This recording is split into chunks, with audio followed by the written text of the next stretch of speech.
பெருமக்களுக்கு வணக்கம். நான் உங்கள் அக்ரீனியா. இந்த வீடியோவில் நம்ம எதை பற்றி பார்க்க போகிறோம் அப்படின்னா, எலுமிச்சையில் வரக்கூடிய முக்கியமான பூச்சி தாக்குதலை பற்றி தான் பார்க்க போகிறோம். முதல்ல சிட்ரஸ் பட்டர்ஃப்ளை. இந்த சிட்ரஸ் பட்டர்ஃப்ளை வந்து ஃபஸ்ட்டு எப்படி இருக்கும் அப்படின்னா காகத்தோட எச்ச மாதிரி இலைகளுக்கு மேலே இருக்கும். அந்த புழு எப்படி மாறும் அப்படின்னா பச்சை கலரில் தடித்த புழுவாக மாறிடும். அதுக்கப்புறம் அந்த புழு எப்படி இலைகள் எப்படி சாப்பிடும் அப்படின்னா இரகுலர் ஷேப்பில் அங்கங்கே ஓட்ட போட்ட மாதிரி கடிச்சு சாப்பிடும்.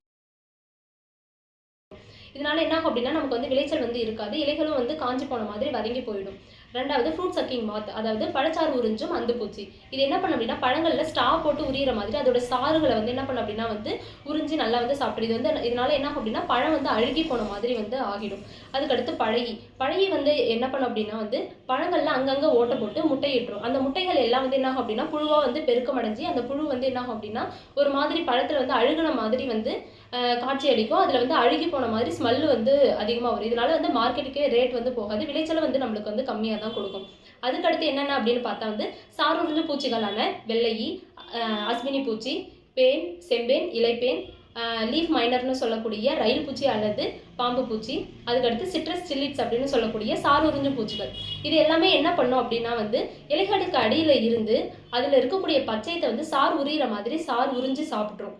சார் உரியதுனால என்ன ஆகும் அப்படின்னா இலைகள் காஞ்சி போய் பழுத்து போன மாதிரி மஞ்சள் கலர்ல நிறம் மாறிடும்.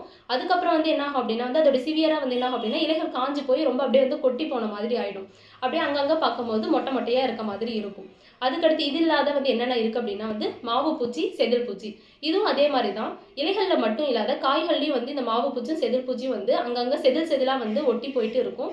அதனால ஒட்டி அதுல இருந்து சாரை உறிஞ்சி சாப்பிட்றதுனால ஒளிச்சேர்க்கை இருக்காது. அதுல உணவூட்டமே செயல்படாததுனால ஒளிச்சேர்க்கை சுத்தமா முற்றிலும் தடைபட்டு போயிடும். இது இல்லாத என்னது அப்படின்னா வேர்ல வரக்கூடிய நூற்புழு தாக்கம். இந்த நூற்புழு என்ன ஆகும் அப்படின்னா கண்ணுக்கே தெரியாது. மண்ணுக்கு அடியில் இருக்கக்கூடிய வேர் முடிகளை அதிகமாக சுரண்டி சாப்பிட்ரும். அதனால என்ன ஆகும் அப்படின்னா வேர்கள் அழுகி போன மாதிரி ராட் ஆகி போய்விடும். மேலே வேர் பகுதிகளில் மட்டும்தான் இதோடைய சிம்டம்ஸ் தெரியுமா அப்படின்னா மண்ணுக்கு மேலே செடிகள் எப்படி ஆகிடும் அப்படின்னா ஃபுல்லாக காஞ்சி போன மாதிரி குச்சியா நீட்டாக தோணும். இதுக்கு நம்ம என்ன பண்ணலாம் அப்படின்னா பார்த்தா நம்ம தயாரிப்பான இன்ஃபினிட்டி தான் நாங்கள் ரெக்கமெண்ட் பண்ணுறோம். இதில் மொத்தம் 5 வகையான நுண்ணுயிர்கள் இருக்கு. Metarhizium anisopliae, Beauveria bassiana, Verticillium lecanii, Verticillium chlamydosporium and Nomuraea rileyi. இதில் இருக்கக்கூடிய பொக்கோனியா ஸ்பீஷஸ் நூற்புழு தாக்கத்தை முழுமையாக கண்ட்ரோல் பண்ணக்கூடிய கெப்பாசிட்டி உள்ள ஒரு நுண்ணுயிரி. இது ஒரு பேக்கெட் 250 கிராம். இது எப்படி நம்ம பயன்படுத்தணும் அப்படின்னா 2 to 4 நாளைக்கு தேவையான அளவுக்கு தண்ணியில் நல்லா நம்ம ஊற வச்சுக்கிறோம். ஊற வச்சு 3 டோஸ் நம்ம கொடுக்குறோம். ஃபர்ஸ்ட் டோஸ் எப்படி கொடுக்குறோன்னா ஸ்ப்ரே மூலயமா கொடுக்குறோம்.